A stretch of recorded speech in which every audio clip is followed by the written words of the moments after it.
Hi everyone. Today I'm asking Di to tell us about her granddad, who used to call me her fiasco. My maternal grandparents lived with us in our little terrace house in Falmouth. They had the front room as their bedroom. Mum worked down the street at the co-op, so Granny did the cooking. She was lovely. When I sat the exam for going to high school, I had been told by Mum and Dad not to pass because they couldn't afford the uniform. So I deliberately made a few mistakes. But when told that I'd passed, I was afraid to go home. Eventually I made my way to our front door, lifted the lid on our letterbox and called through. "Please don't shout at me, but I passed." "What did he want to go and do that for?" they wailed. But Granny just smiled and slipped me half a crown, a fortune.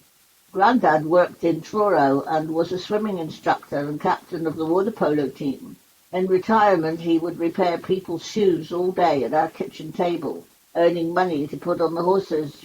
When I started work at the Falmouth Hotel, we would study form in the newspaper during the morning, and then at lunchtime he would go off to place his bets, whilst I would go to work, share tips with the kitchen staff, and cycle to the bookies with their bets for a cut of the winnings.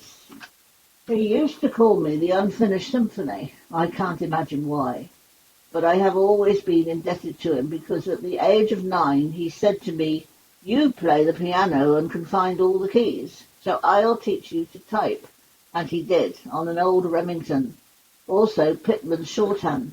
I used to type at 100 words a minute, which got me the hotel job.